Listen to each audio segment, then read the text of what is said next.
Guys welcome to another video. और इस video में बात करेंगे कि कैसे हम अपने मोंगोडीबी डेटाबेस से डेटा को फेच करेंगे, राइट। जो रिकॉर्ड्स को हमने इंसर्ट किया था, और अगर आपको याद होगा तो हम अपना रिकॉर्ड्स देख सकते हैं। ये रिकॉर्ड है, चाहे तो हम एक और इंसर्ट कर लेते हैं यहाँ से। अभी मैं ऐड नोट पे जाऊँगा। This is a test data, this is a details ऐसे लिख दिया, और नॉर्मल कोई भी यूआरएल मैंने चिपका दिया ऐड। ठीक है, ये जो डेटा दिख रहा है वो फाइल से आ रहा है, ये डेटाबेस से नहीं आ रहा है। इसको हम स्विच करेंगे तो आप देख सकते हो अभी हमने दो डेटा इंसर्ट किया तो यहाँ पे दिखना चाहिए। तो अगर मैं अभी इसको रिफ्रेश करूंगा कहीं से, लेट्स से मैं यहाँ से रिफ्रेश करता हूँ, तो आप देख सकते हैं कि मेरा दूसरा डेटा ये चीज़ आ चुकी है, राइट, जो कि अभी जस्ट हमने इंसर्ट किया। जैसा कि मैंने बात किया, इसका जो आईडी है, ये ऑब्जेक्ट आईडी है जो यूनिक होता है क्लस्टर लेवल पे, राइट।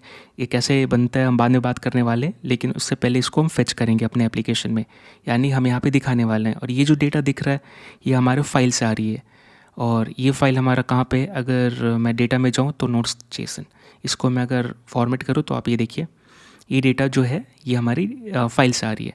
तो अब फाइल यूज़ नहीं करना, हमें डेटाबेस से फेच करना। इसके लिए हम क्या करेंगे, अपने मॉडल्स में जाएंगे, और नोट डॉट जेस मॉडल है, यहाँ पे हमारा फेच ऑल है, राइट। ये हमारा मेथड है जिसकी हेल्प से हम डेटा को फाइल से रीड कर रहे हैं, राइट। अब इसको हम हटा देंगे, और जैसे आप ये बंद करोगे एप्लीकेशन ब्रेक हो जाएगी। अगर मैं अभी रिफ़्रेश करूँ तो ये देखिए काम नहीं करेगा, ठीक है, नहीं भी करना चाहिए। अब रिकॉर्ड्स फेच करने के लिए पहले हमें चाहिए डेटाबेस का कनेक्शन, और कनेक्शन कहाँ से मिलेगा, इस फंक्शन को यूज़ करके, गेट डी बी, राइट। यहाँ पे भी हमने यूज़ किया। अगर मैं जस्ट इसके नीचे वाले फंक्शन में देखूँ सेव के लिए, राइट, तो सेम चीज़ हमें चाहिए, क्योंकि हमें चाहिए कनेक्शन, एग्जिस्टिंग कनेक्शन, हम नया क्रिएट नहीं कर रहे हैं, ठीक है।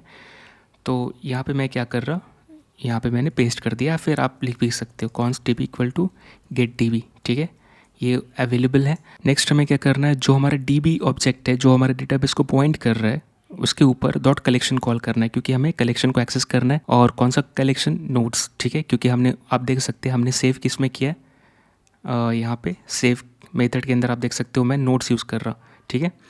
तो यहाँ पे मैं नोट्स यूज़ कर रहे हैं इसलिए।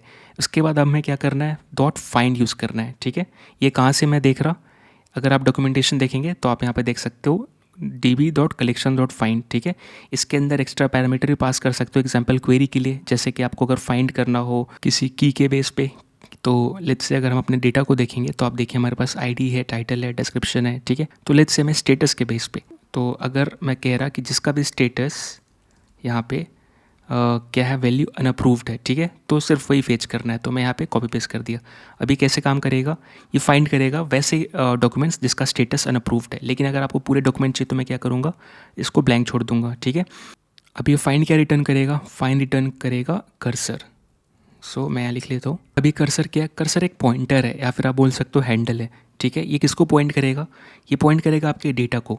लेट्स से जब भी आप मोंगोडीबी में क्वेरी करते हो तो ये कंप्लीट रिजल्ट नहीं देता। ये फाइंड मेथड क्या करता है, कंप्लीट रिजल्ट नहीं देता, क्योंकि हो सकता है आपके डेटा बेस के कलेक्शन में मिलियंस ऑफ रिजल्ट हो, लेट्स से 10 लाख 20 लाख। तो क्या पॉसिबल है एक बार में आपको डेटा देना, नहीं, राइट।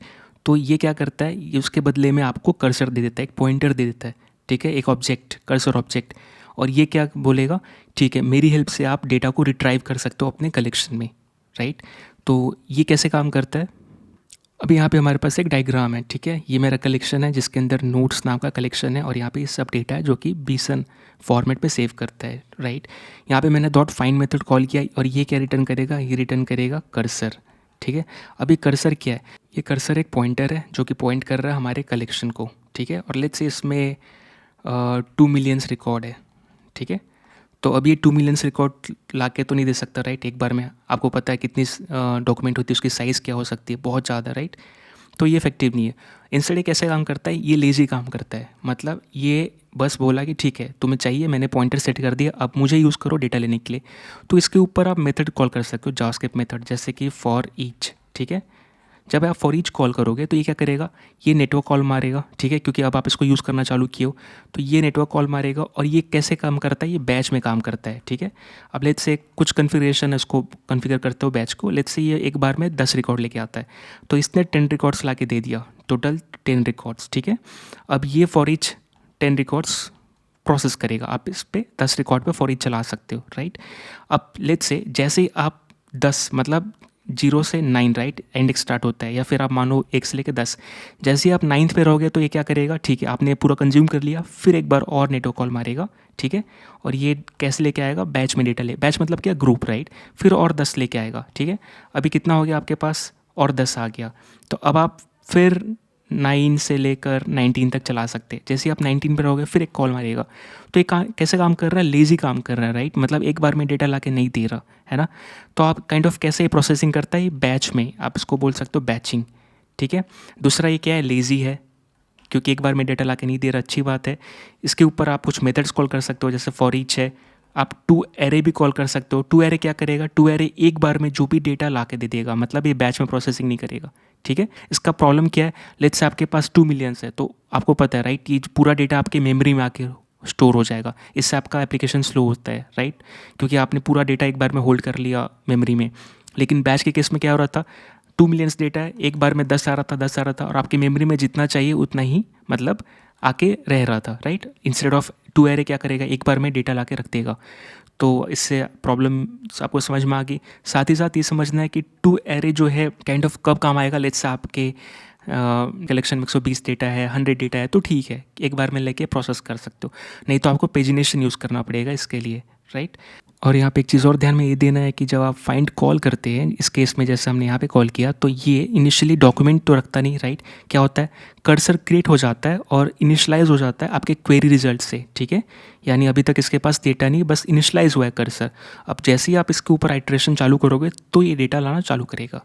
तो आई होप आपको समझ में आएगा कि ये कैसे काम करता है। तो हम यहाँ पे कर्सर यूज़ नहीं करने वाले, हम यहाँ पे क्या यूज़ करेंगे, टू एरे, जैसा कि हमने बात किया राइट। जैसा भी हमने बात किया कि कंप्लीट एरे में रिजल्ट ला के दे देगा, और मैं यहाँ पर लेट्स से डेटा, या फिर मैं इसको रिजल्ट रिटर्न कर सकता हूँ यहाँ से, ठीक है। और अच्छी बात क्या है, ये प्रॉमिस है।